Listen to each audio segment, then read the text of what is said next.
We're here with Vadim Repin, who's our next soloist for our Masterworks program number 3. And as you all know, he's a fantastic violinist that we are lucky to get to invite to play with us. And he's going to be performing a fantastic violin piece of the repertoire, the first violin concerto by Dmitri Shostakovich. And first of all, welcome. We are delighted to have you and to have you play with us. We're very excited about the concerts. Thank you very much. Well, big warm hello from Moscow. As you can tell, here is daylight. In Moscow is night. Yes, it's very late by now. I'm glad to see you. We appreciate you staying up late for us. One of my first questions is, you probably have performed the Shostakovich concerto now for most of your career. I believe it was one of the first concertos that you performed. How do you feel when you come back to a piece that is part of your blood now and you perform it again and again? What are the type of things that you are looking for in a new performance? Well, the years go, but how shall I explain this? The chemistry and the way you approach the piece, it's not even depending so much about this concrete piece of music, but what you've been through in between the performances. So your experiences with other pieces, your experiences with other musicians, colleagues, and whatever happened in your life, that is all what we call experience. But in the end, it gives, sometimes you don't know when. It could be right on stage, could be at the rehearsal, could be when you're getting ready for the first rehearsal. You get some things that for some reason you never thought of, but that's what we call a process. Life is not enough. That's a very nice observation. I think with the great masterpieces, every time you come back to them, you keep discovering new things, and they keep teaching us as performers that we are still a long way of achieving perfection. We're always trying to be perfect, and that's really a concept that is not really artistic, in my opinion. I think it's kind of a false goal. And I think that what you are saying about the journey of bringing your life experiences to what the piece already has is a much more interesting one. And yeah, this particular concerto, I wanted to add a little thing, is that it is even more of a symphony than a concerto, where the orchestra is an unbelievable, a colleague of yours, it's your partner, it is your point of resistance, it is, and the conductors especially, that's where you create most of the pressure. And the at times an amazing energetic power.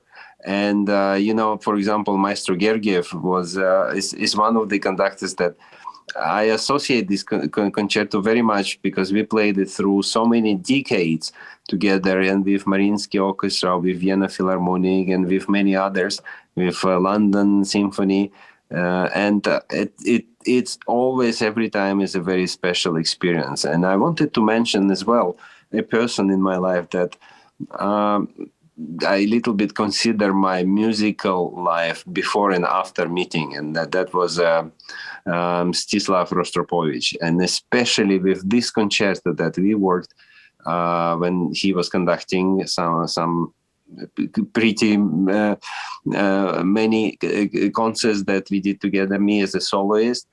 And I think observing him and having time to spend together made me a different person. And I think so this, two great musicians, a little bit in my life, so dearly and very greatly connected to this music. And that's, I think, the case for most of us, that had we not had the contact with certain artistic personalities, we would not have developed the way we have. And I think that we all owe a great deal of respect and to some of the people that have mentored our careers. I Absolutely, somewhat blessing, yes. Yeah. So let's talk a little bit about all the political connotations of Shostakovich music, and particularly this concerto.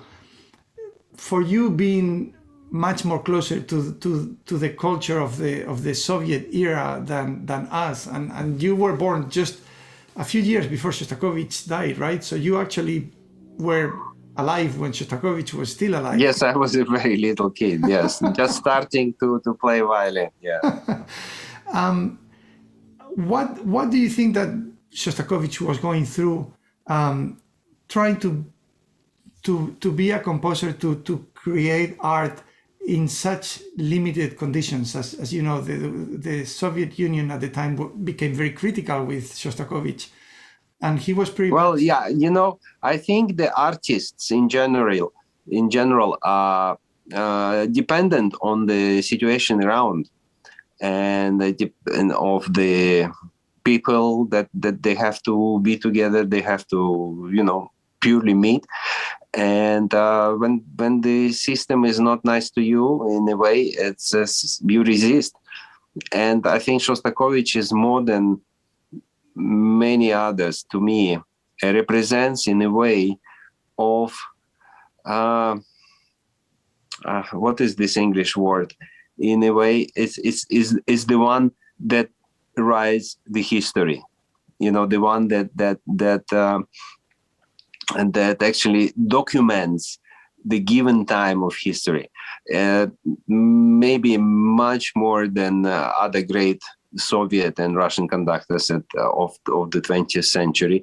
For example, maybe Prokofiev is a little bit less of attached by his style and harmonic views and the other views as a composer, as a talent, pure talent of composition, maybe a little bit less attached to the system. It's maybe at some points, on my humble opinion, it's a little juvenile of itself. But as Shostakovich, no less genius as a composer, as a visionist, as his language, you recognize immediately his harmonic views, his harmonic feelings, but at the same time he was such a master of leaving for the future generations the documentary of how hard it was and how unfair it was, the times that he lived and had to go through. Yeah, and I think this is very apparent in this concerto, especially both in the first movement, the nocturne, and the third movement. There are the Passacaglia, absolutely. That's it's like Chopin's exactly, absolutely. But one thing that fascinates me about Shostakovich is his ability to pour so much into the music in a way that is, you can tell how emotionally charged the music is, and he goes from one mood to another very quickly. And I think this concerto is a good example of that, especially between the first and third and the second and fourth, which are very contrasting. Sort of first and third very dark and introspective, and second and fourth very outgoing, sarcastic, satirical, and almost burlesque like. And I find fascinating this resistance of Shostakovich to giving the dark mood. It's like, yes, my life is terrible and I feel this way, but I'm still going to live, and I pull through. And he comes out gloriously with this kind of crazy music that is celebratory, almost circus-like. Yes, you know, the fourth movement, the burlesque, it's a dance. It's you know, going nuts. And just to underline that, you know, the real will and the soul is a winner practically. And the scherzo, yes, that's very, it's not such, maybe less satirical rather than it is giving giving that sign that well, I'm searching for words. I can't just mocking the system. get it. Yeah, mocking, absolutely mocking. Yes. Pop, pop, pop, pop, pop, pop, pop, pop, pop, pop, the woodwinds and all that. It's unbelievable. And in this movement, you can even hear a little bit of the neoclassical Stravinsky that was coming in around the time. In very few choral parts of the woodwinds, you hear a little hint of Stravinsky, which I find fascinating because Shostakovich is so Shostakovich that you rarely hear any influence of anyone. Yes, well, he was the influencer himself. Yes, creating the rhythmical and structural compositions. He was one of the greatest of the history. But what I also wanted to say about this concerto, and that at times I feel that there are few pieces of music, on my opinion, get that close to genius, as almost you think that he could not write it himself. It was whispered from above somehow, because it is such a perfection from starting from the first bars when the double basses and cellists start this passacaglia, and then when it comes back, if the contrafagot is taking over, and you think no, the violin is leading, but not at all. This always present mood of this nocturne is unbelievably. It's a polyphonic, and harmonically when it meets, it creates such a genius passages, very difficult to describe in words. One should somehow feel it with your skin. And I think that's actually what happens when you hear the contrabassoon with the low vibrations of the low notes. It really gets to your skin. Definitely, yes, you understand me. How much do you know, or do you think David Oistrakh contributed to this concerto as being the person to whom it was dedicated? Well, for generations, this name of David Oistrakh is, it's a statement.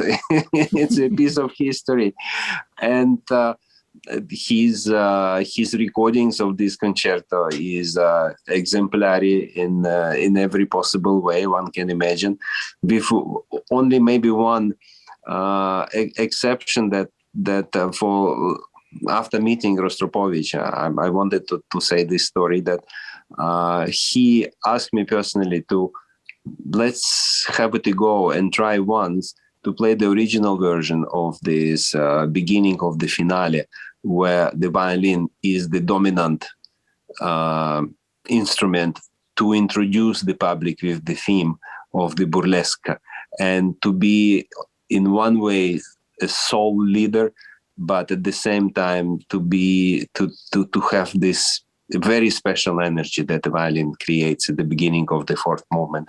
And he gave me as a present the manuscript of the original version.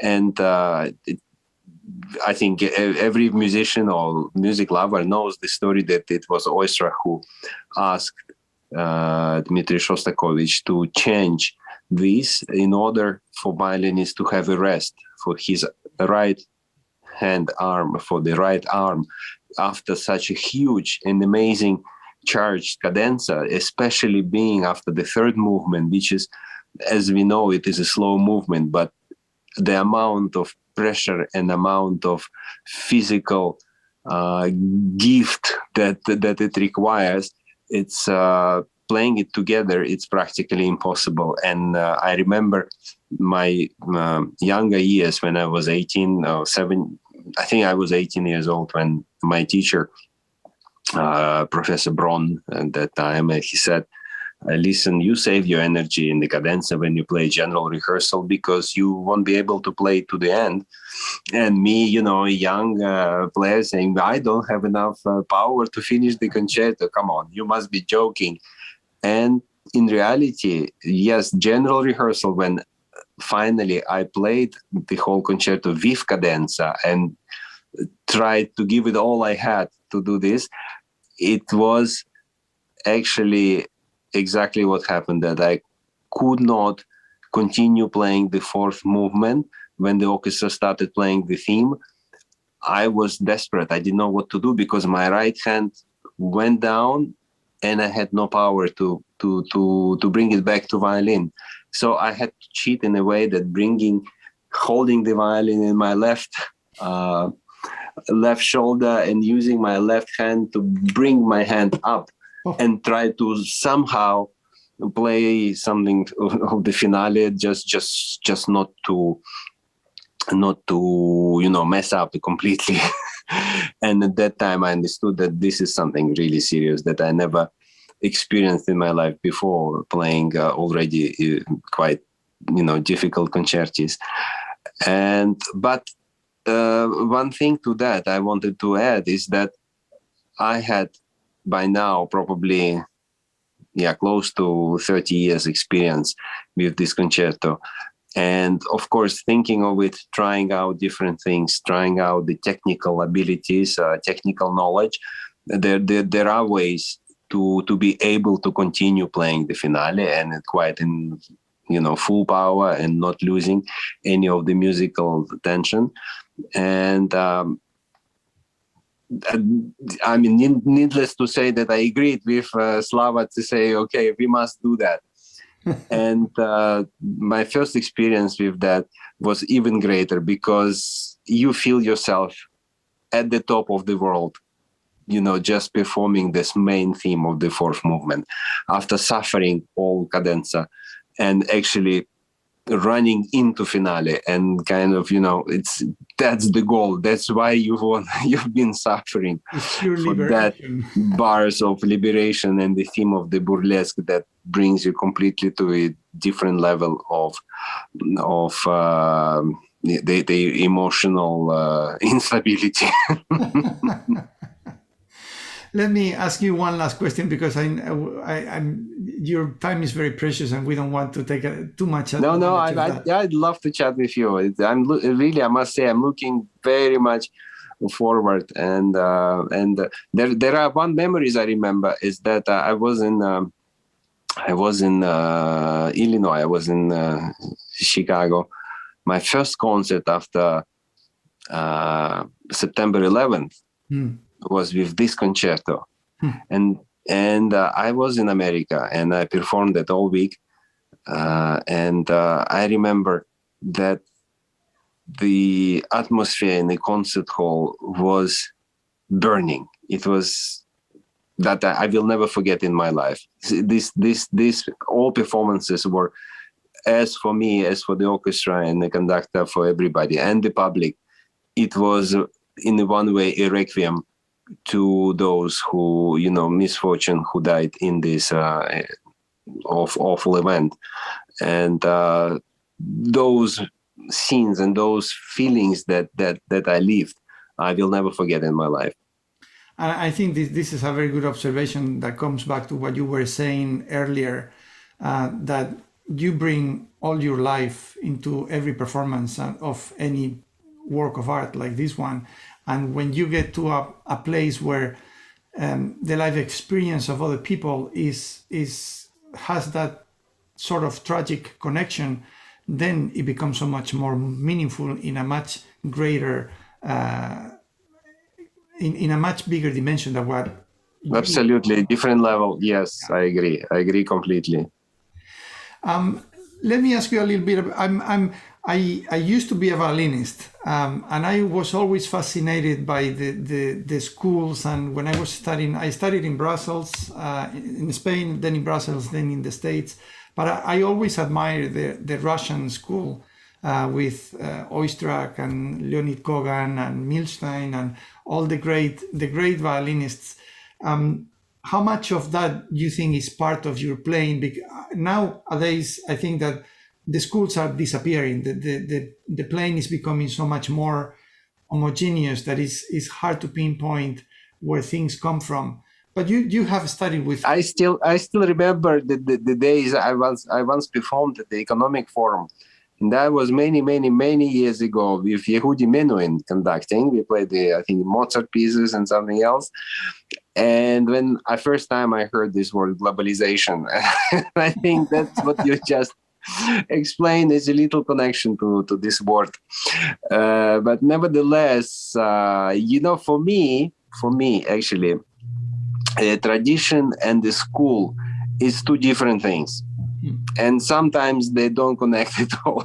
Yeah. I mean, on one way, I am, direct descent by, looking at my musical or violinistical history. My teacher Braun was studying with Igor Oistrakh. Igor was with David, studying with David Oistrakh, and so on and so on.